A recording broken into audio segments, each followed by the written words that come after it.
name is Attorney Anjali Kumar. She actually was born and raised in the US, but of course, Indian parents. So, yun pa lang the mere fact that, she actually shared the statistics in this TED Talk that Indian families in the US is just 1%. And then she got confused. Actually, the title of her TED Talk is My Failed Mission to Find God and What I Found Instead. So she was confused because they were generally Hindus, but they have like this sub religion. I think it's called Jains. So like if in the US 1% are Indian families, imagine how many are Hindus out of those Indian families. I think just 0.5%. And then more so, her minority is revealed because they are Jains, and Jains are like 0.00048% of that population. So imagine living in, a really large country like that, being a minority. And what their parents did is they actually enrolled them in a Catholic school. So non-American, non-Catholic, in a 100% Catholic school. So, her and her sister really felt that, they didn't belong. So, as they grew up, and she actually got her degree in law, right? And right now, she's also helping out corporates on business strategy. So she was like searching, what is it really, who is God? Like, she knows that there is God, but who is God? So she did a lot of research. She went to different places, tried different rituals. She shared a lot of those in her TED Talk. If you have time, you can, search for that. And she came across this one person in, if I'm not mistaken, in Mexico or southern part of the US, wherein if you go to that person, you can actually wish or ask him to pray for people on their behalf because you kind of represent her. So she was excited about that trip. She actually talked to her friends about it, co-lawyers, and then she was like inviting them, you can send me your wishes or your prayer request, and then I will do my best to, include that when I talk to this, person named John. Okay. And then she was also very friendly and chatty. She also mentioned it to like the barista in the coffee shop that she goes to, like, someone that she sat with in the subway. So, sooner she found out that her mailbox is flooded with like hundreds of emails with people's prayer requests, like three things that they want her to pray for or to send to that, John on their behalf, because they said that, those wishes or prayers will happen. So, years after, she went back to her mailbox and she actually saw that there's something in common about everyone's prayers or wishes. Okay. And it is very, strange and amazing as well that even though she met a lot of different people, different walks of lives, like from a lawyer, from a barista, from a stranger in the subway, right? People that, she doesn't even know, because like these strangers told their friends who are more strangers and told another friend. So it's like, word of mouth. And she went through those emails and she did like, she saw that there's something in common, and this is, something that binds us all together. She was even saying that, maybe she doesn't have enough data because it's just a small sample size and all that, but what amazed her is people are praying or wishing for these three things to happen. It's written in one way or form or another, but it's always these. First, people will always pray for their health, right? Their own health, their family's health. Some would always, talk about a specific condition that they have or a specific family member's medical condition. always health. And probably, all of us here might be thinking that, health is always in one of your prayers, right? Especially when we had this pandemic, right? Protection from the COVID virus, right? If any of our family members were stricken by the virus, we pray for, their recovery, good health, or even not just COVID, right? Those critical illnesses. And if we don't have any, our prayers would always be protect us and continue to give us good health. I know you can relate to this, right? So this is one thing that she said that everyone shares in common. Second, happiness. And it's talking about like deeply rooted happiness, like happiness that really, the joy, not just, I would say, happiness per se, but the definition of joy that someone or something or certain circumstances cannot just easily take away from you.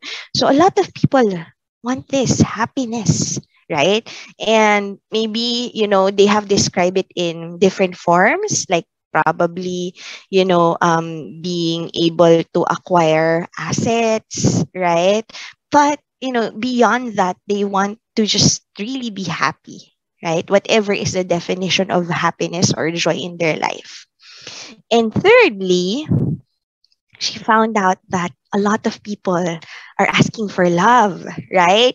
Either, they want to feel that love from someone in their family, or they wanted to meet their partners, right? The one that they will, be with for the rest of their life, or could be, the love of God, right? The spiritual side of it, the deeply rooted love.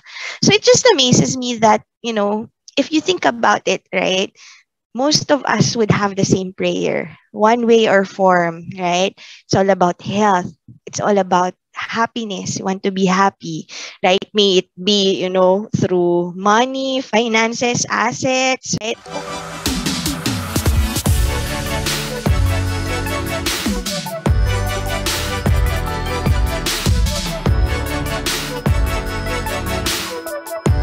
Verbal communication skills, specifically active listening, is very important. It's an essential skill in thriving in a diverse workplace.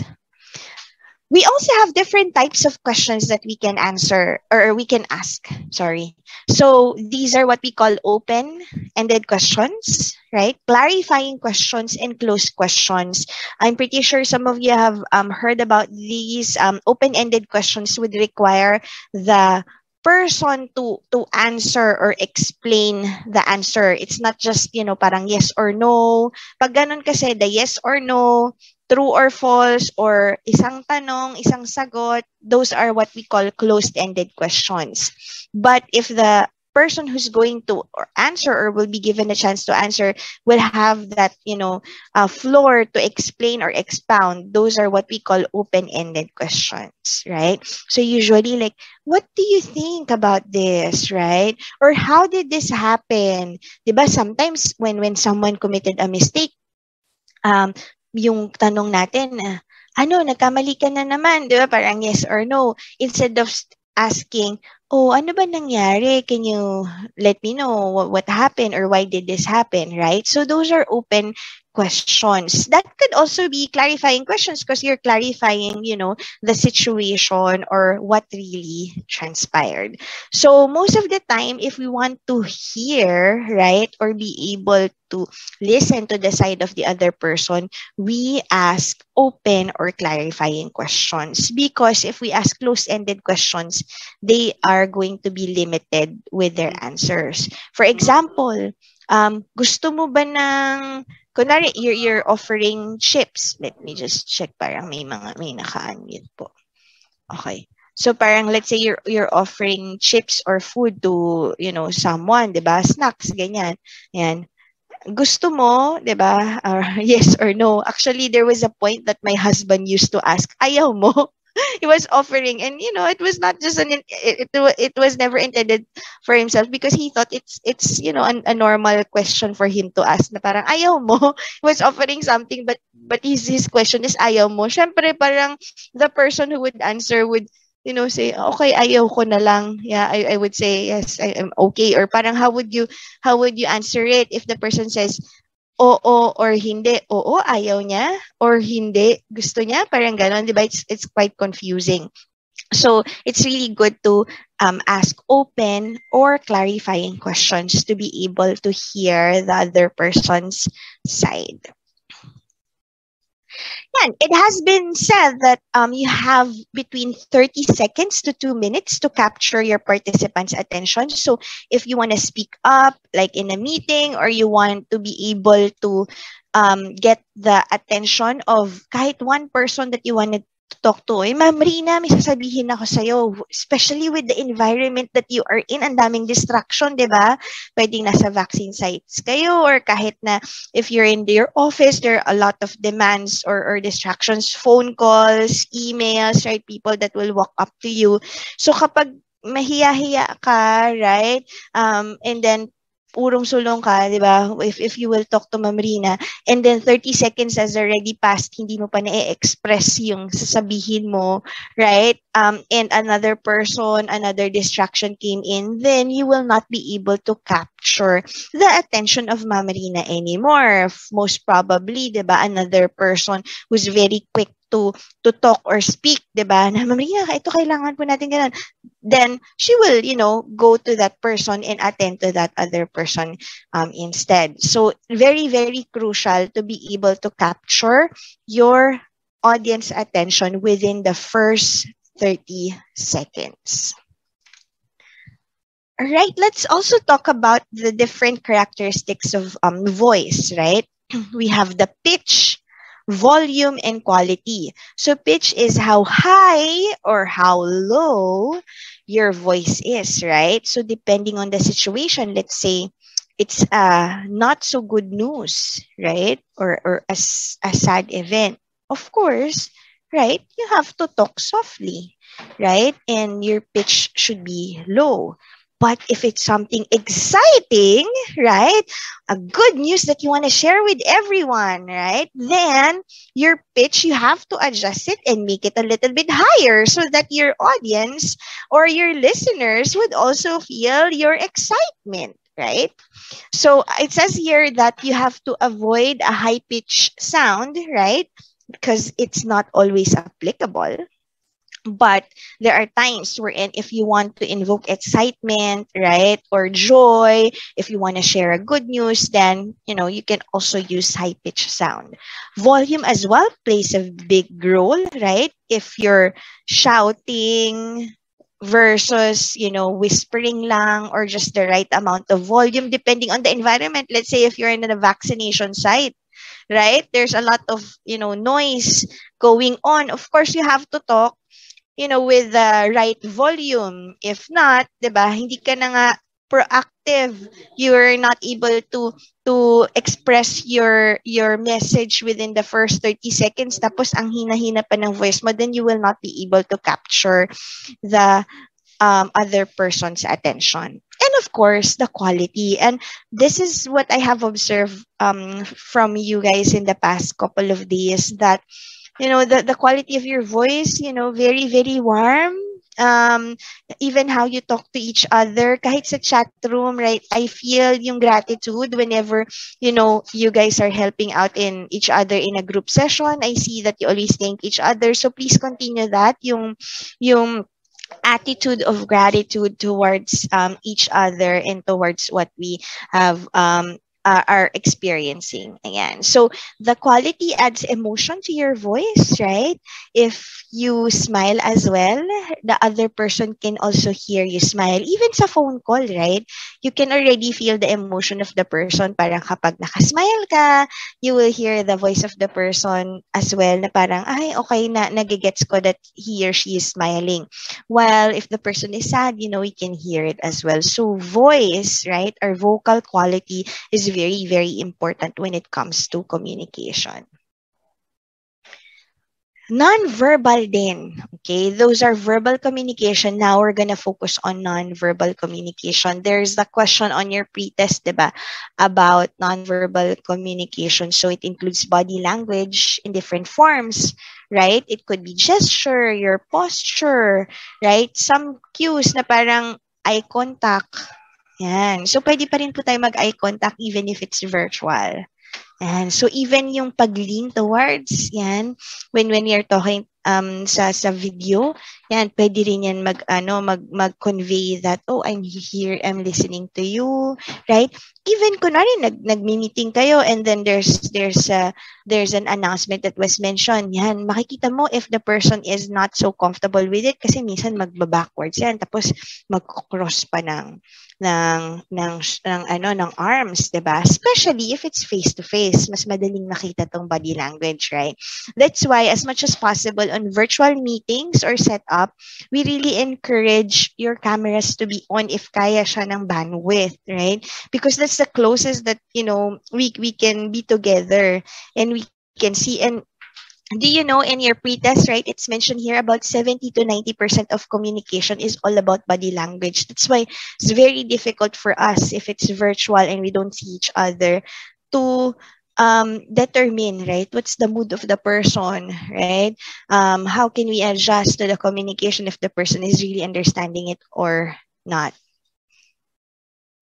Okay, so here are some positive or negative body language that we have listed here. Direct eye contact is very important. If you don't have eye contact, the person would think that, you're not paying attention to him or her.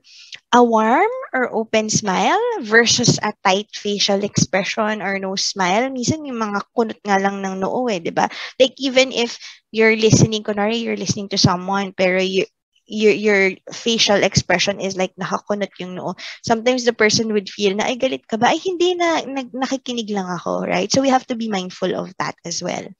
Ayan. Fully facing like this versus naka-angle away. That's why, diba, during your day one, we already told you, just bear with us because we have dual screen. So sometimes we will do that. Nodding, right? Versus, staring lang or fidgeting, di ba? Yung may mga ginagalaw-galaw ka na kung ano-ano sa hands mo. That could distract the speaker as well or the other person. Leaning over, sitting forward, right? Parang lumalapit ka dun sa person, yun yung gesture ng body mo, right? Or the posture of your body versus, slouching. Di ba, ang hirap kausap ng tao na nakaslouch lang. Unless, it's understandable na, okay, you're all trying to rest, chika-chika lang, this is informal. So, I hope you don't mind my back hurts, right? You can always say that or set the expectation. Upright or relaxed posture versus yung naka-slouch, diba?